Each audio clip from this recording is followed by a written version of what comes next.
And the Vatican declined to confirm or deny the remarks, saying it is not policy to comment on the Pope's private conversations. But in spite of that spirituality, recent revelations have left many wondering if the Holy See has been blind. The world is rapidly changing, and there are claims that the Catholic Church has failed to keep up pace. Sure, it has seen a fair number of ups and downs as well as scandal in its 2,000-year-long history, but there is opinion that perhaps taking an unpleasant development, sweeping it under the carpet and sealing it with a papal ring for secrecy is a tradition better left in the past. Catholic cover-up, which answers the question of why the sexual abuse crisis in the Buffalo Diocese is just coming to light now. Back in 2002, Bishop Henry Mansell and his number 2 man, Monsignor Robert Cunningham, had a golden opportunity to bear all of Buffalo's secrets when it comes to child abuse. Instead, as our I-Team chief investigator Charlie Speck tells us tonight, they kept much of the problem hidden from the public. Pope Francis gets candid about the Catholic Church in a brand new behind-the-scenes documentary. But it's his comment to a survivor of the sex abuse scandal that is really getting attention tonight. No matter what divides us, his words unite us. A sneak peek at the documentary, Pope Francis, a man of his word. The film follows the Pope as he shares his ideas about big issues like immigration and social justice. Now, new revelations coming from the Pope. It all started by this guy, Juan Carlos Cruz.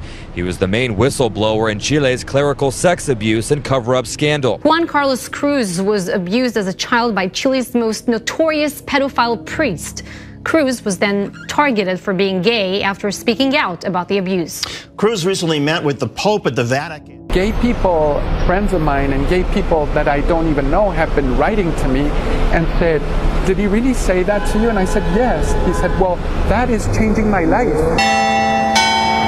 The news spreading like wildfire, and for many gay Catholics, a sense of relief. What the Pope said was just a validation of what a lot of us in the LGBT community has been struggling with. Eddie Martinez is the executive director for Latino Equality Alliance. He says this is a huge step forward for the church. The Vatican declined to confirm or deny these remarks. Yeah, the news comes just days after the release of the Pope's new film. It's a film about hope, and it's something that gay Catholics can now count on.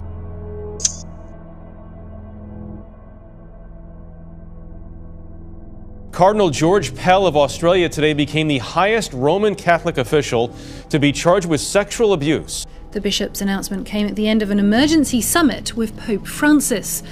All 31 active bishops and 3 retired ones in Rome signed a document offering to step down. Pope Francis has said confronting the abuse scandal is vital for the church's credibility, but on Cardinal Pell, he's been largely silent. George Pell was, until recently, the Catholic Church's treasurer, arguably the 3rd most important person at the Vatican. He will face a criminal trial, accused of historic sexual offences. Pope Francis. Monsignor Anthony Figueiredo, who has spoken with Pope Francis about the Pell case, told us having such a key figure on trial puts the whole church in the spotlight. Below the Pope, the cardinals are next in rank. And certainly Cardinal Pell, being such a senior figure, is extremely serious in terms of the credibility of the Roman Catholic Church. The mass resignation marks the first time in history that an entire bishops' conference has offered to step down over a scandal. This is extraordinary news. All 34 of the bishops tendered their resignation. They made an announcement saying they were ready to resign after Pope Francis had summoned them to the Vatican for these talks behind closed doors, which took place over several days. Cardinal George Pell is a top advisor to Pope Francis, seen here in the conclave that elected the Pope, and he's the 3rd highest-ranking member of the Catholic Church. He's accused by multiple people of sex abuse charges that date back decades to when he was a priest in Australia.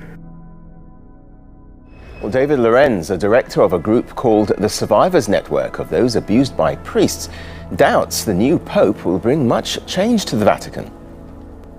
I will say that clearly the sexual abuse crisis during his entire pontificate, we've heard apologies, but what is the real action? We've had We know of many bishops who have covered up these crimes. And not only they've covered it up, but they've tried to cover their tracks. He required that all abuse cases go through him. So he's well aware of all of these abuse cases, and yet he's done nothing to stop it, or nothing to stop the bishops from covering it up.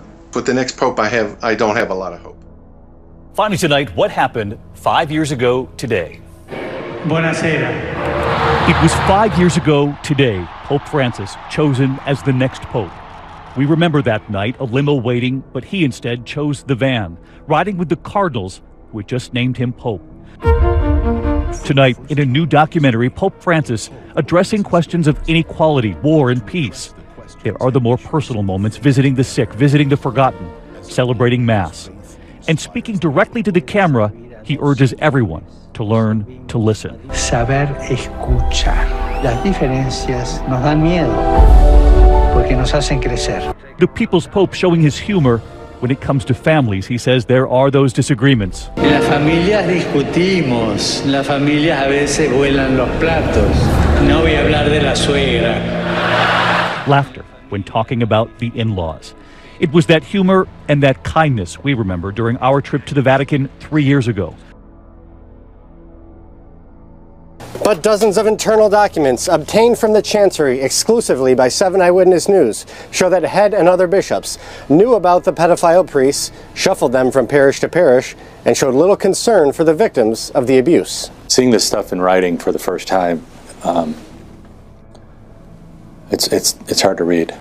Bishop Edward Head was Buffalo's second longest serving bishop, and during his tenure, the problem of sexual abuse by priests first started spilling out into the open. Happening tonight, the latest allegations against 2 priests from the Roman Catholic Diocese in Buffalo. Father White wasn't suspended.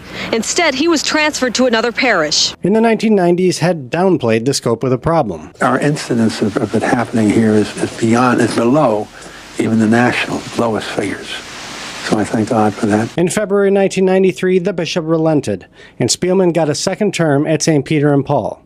It would be 5 short months before another altar boy came forward with stories of abuse. This handful of priests were a cancer, and like Bishop Head must have referenced to Father Spielman, like a tooth decay, like a cancer that needs to be cut out, and they needed to cut it out, and they could have cut it out, but they didn't.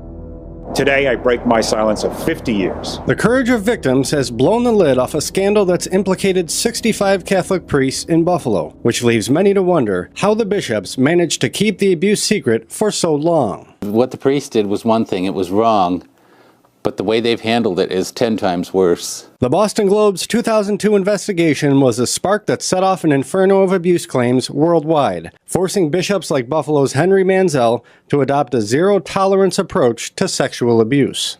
Any incidents of child abuse, no matter when, no matter what has happened since then, the priest cannot serve in active ministry. In 2003, Manziel said he removed, quote, various priests, but neither he nor his number 2 man, Monsignor Robert Cunningham, would name the priests or say when and where the abuse took place. I believe that there is no need to reveal the names of people who 20 or 30 or 40 years ago, or who may be dead now, may have had an accusation against them. But internal church records obtained by 7 Eyewitness News indicate that at least 9 other priests who are now accused of abuse were either left in parishes, hidden in unknown locations, or in the most egregious cases, quietly forced to retire. I distanced myself from the church when I became an adult. When I started talking about what had been taught, especially after all the scandals broke out in the Catholic Church, I realized that it doesn't represent my spirituality. There's another scandal with a girl who disappeared in the Vatican 20 years ago, and they say they may have found her remains. The Italian police are leading the investigation, but instead of helping them, the Vatican is obstructing the investigation. It's likely they knew about this and stayed silent. And on top of all those cases of pedophilia, this is just disgusting. The list of controversial events involving Catholic priests or Vatican officials reads like a tabloid. Reports of sex abuse, pedophilia accusations, alleged large-scale corruption and possible ties with the mafia. While the media, especially in Italy, has been having a field day with the scandals, the Vatican either stayed silent or rebuffed all accusations. Today's service is not the only reason Pope Francis is making headlines. Last night, news outlets began reporting that the Pope denied the existence of hell. Pope Francis has made a bold statement. In an interview published by an Italian newspaper, the Pope said, quote, "There is no hell. There is the disappearance of sinful souls."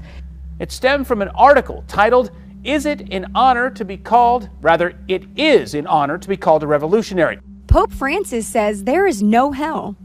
What do you think? To me personally, I don't think it affects me too much. I'm a little more agnostic or atheist. I think it's a bold statement that someone with so much power would say that. An Italian journalist claimed last week Pope Francis told him sinning souls disappear, but hell doesn't exist.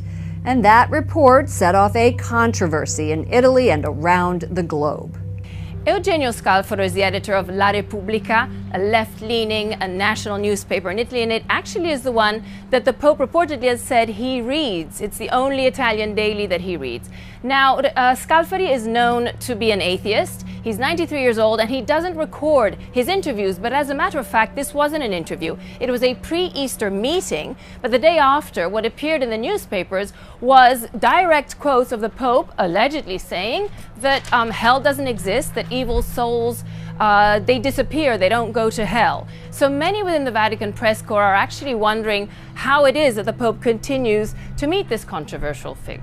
I think in the end, as long as I'm a good person, I think that's enough for me. Michelle Lewicka says she isn't surprised by this statement from the Pope. I think that this Pope, just knowing what I know about him, is always trying to get Catholics in particular, but all people, to think deeper than these traditional religious ideas have sometimes allowed us to think. According to the story, the Pope said the souls of sinners simply vanished after death and were not subject to an eternity of punishment. Now, this goes completely against centuries of core Christian beliefs. So what he's doing is trying to be more and more pastoral, and he's really reaching out to LGBT people. And even though this doesn't change the teaching, it changes the approach of the church. Well, for example, he uses the word gay, which no pope has ever done before. Pope Francis making these comments to this gentleman. It is a big step, especially for LGBT people who have felt marginalized for so long. To have someone say, "I understand you, I understand that you don't choose your condition, and I welcome you," is a big deal. Well, we have no confirmation for the statement from the church itself, but could you imagine Pope Francis saying such a statement? Yeah, absolutely. Since the beginning of his pontiff, we could say that Pope Francis's line has been, "Who am I to judge?" This is something that he uttered in 2013, and the debate is still whether this will overturn teachings in the Catholic Church. Officially, it has not done so, but I think that it is going to leave a very important pastoral impact in the life of the church. I think Pope Francis is actually giving us a new spin on an old natural law teaching, but he has not departed from the teachings of the church. What would it take for him to depart? I mean, would it take the Vatican or somebody challenging him saying, "Look, you have now said this to somebody who identified as gay. Shouldn't you follow this up with some sort of action?" So what do you think?